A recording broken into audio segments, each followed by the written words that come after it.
Halo guys, saya Irul, balik lagi di Flash Channel. Setelah kemarin udah bikin video unbox dan hands-on-nya, di video kali ini akan saya bahas lebih detail mengenai HP ini lebih mendalam lagi. Seberapa powerfulkah chipset Dimensity 920 5G dari MediaTek di Redmi Note 11 Pro Plus ini? Dan sebagus apa nih kualitas kamera 108 megapikselnya?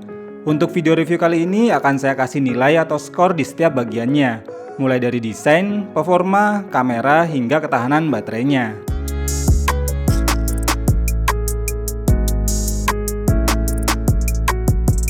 Pertama kita bahas bagian desainnya dulu nih, yang pakai tampilan yang mengotak dan terlihat lebih premium.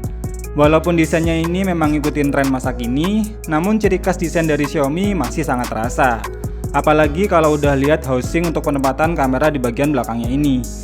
Dengan bezel yang tergolong tipis dan nyaris presisi di keempat sisinya, ditambah model punch hole yang minimalis, membuat desain bagian depannya juga terlihat lebih manis.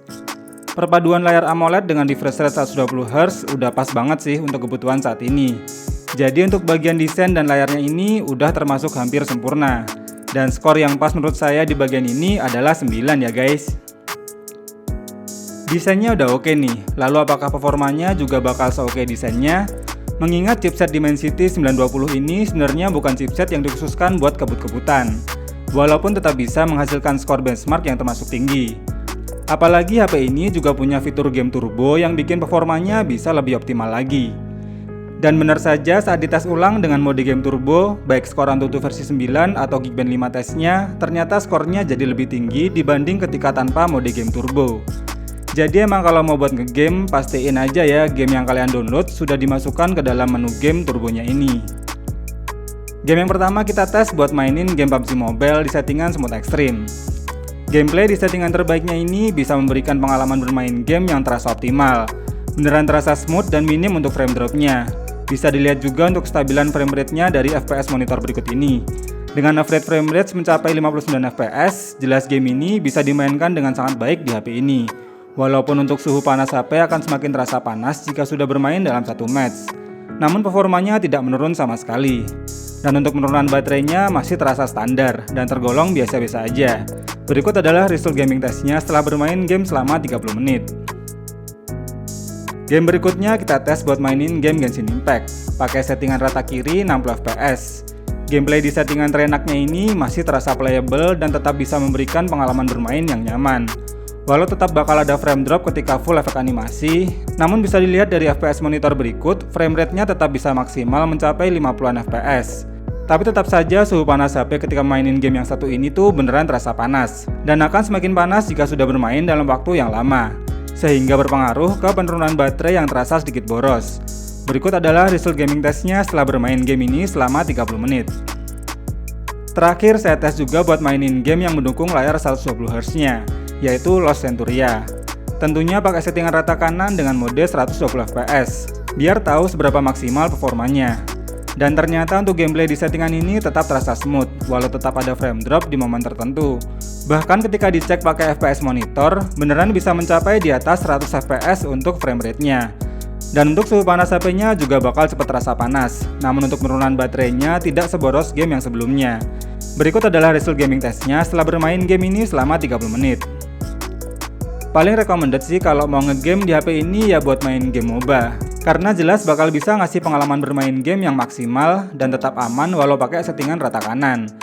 Dan ternyata memori RAM 8GB-nya ini ada tambahan extended RAM 3GB yang diambil dari memori internalnya, yang merupakan fitur khusus untuk versi MIUI 12.5 terbaru yang berbasis OS Android 11. Sehingga di bagian performanya ini saya kasih skor 8, karena ternyata performa Dimensity 920 di HP ini tidak mengecewakan. Setelah performa lanjut ke kameranya nih. HP ini punya kamera utama sebesar 108 megapiksel berapertur f1.9 yang punya fitur dual pixel PDAF. Didukung lensa ultrawide sebesar 8 megapiksel dan lensa telefoto makro 2 megapiksel. Di bagian depan terdapat kamera selfie sebesar 16 megapiksel yang support face unlock dan face detection. Hasil jepretannya juga termasuk oke nih, terutama di kondisi cukup cahaya.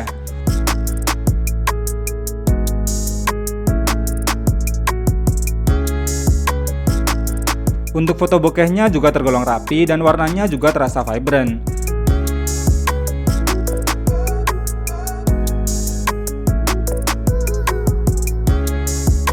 terutama jika mode 108 megapikselnya diaktifin. Dynamic range-nya terasa luas dan detailnya juga tergolong bagus. Dan di kondisi minim cahaya atau malam hari ada fitur night mode agar hasil jepretan tetap lebih bisa optimal. Begitupun hasil kamera selfie-nya yang menurut saya juga sudah makin bagus dan tetap oke di kondisi backlight sekalipun. Cuma sayang aja sih fitur OIS belum dihadirkan juga di seri ini. Walau begitu, fitur OIS di seri ini juga termasuk sudah makin bagus, sehingga kestabilan hasil recordingnya jadi tetap oke dan minim dengan goncangan. Di bagian kamera dan videonya ini skornya 8 juga ya guys. Terakhir kita bahas endurance dan durability ketahanan baterainya nih guys. Yang ternyata kapasitas versi Pro Plus-nya ini lebih rendah dibandingkan versi Pro-nya. Namun keunggulan di versi ini jelas pada fitur 120W turbo fast charge-nya, yang setelah kita tes isi daya dari 1% hingga 100% membutuhkan waktu 34 menit saja. Dan saat dites pakai aplikasi PCmark, screen on time-nya bisa mencapai 10 jam 47 menit. Itu pun kita tesnya dengan layar kondisi 120Hz aktif ya guys, yang tentunya akan lebih awet lagi kalau pakai layar 60Hz. Untuk kecepatan sensor jik jari yang diletakkan di tombol powernya ini juga punya respon yang sangat cepat dan akurat. Selain itu ada fitur NFC, dual stereo speaker, hingga infrared blaster. Bisa saya bilang fitur-fitur di HP ini udah termasuk lengkap dan udah mencukupi semua kebutuhan kita pada saat ini. Bahkan fitur klasik seperti jack audio 3,5 mm pun masih dipertahankan di seri ini. Di segmen baterai dan fitur lainnya ini pun saya kasih skor 8 ya untuk Redmi Note 11 Pro Plus ini. Kesimpulannya, Redmi Note 11 Pro Plus ini emang bakal jadi salah satu smartphone mid-range idaman yang bisa diandelin hampir di semua aspeknya. Desainnya cakep, kamera mantep, dan fiturnya juga termasuk lengkap. Andai saja layarnya pakai perlindungan sekelas Gorilla Glass Victus, terus ada fitur rating IP68, pastinya bakal lebih sempurna lagi nih. Sehingga menurut saya setelah dicoba semua fitur hingga performanya, nilai akhir review dari HP ini mendapatkan skor 8,5. Yang artinya masih termasuk worth dan value for money. Walaupun dijual seharga 4 jutaan, untuk varian 8/8GB-nya tetap masih oke di kelas harganya. Kalau menurut kalian, jika HP ini nantinya bakal resmi dirilis di Indo, berapa sih harga yang pas biar kalian tertarik buat membelinya? Coba deh tulis di kolom komentar ya. Terima kasih udah nonton video ini sampai habis, semoga video ini bermanfaat dan sampai ketemu lagi di video berikutnya.